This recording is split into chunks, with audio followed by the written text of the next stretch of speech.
જય માતાજી। થોડા થોડા છોટા આવે છે અને આનંદ થાય છે, પવન આવે છે થોડો થોડો।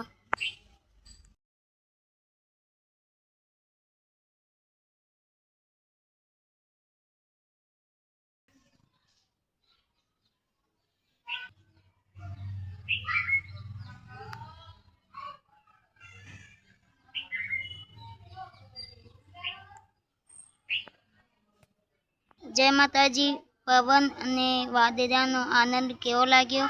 લાઈક કરજો, શેર કરજો અને સબસ્ક્રાઈબ કરજો। જય માતા।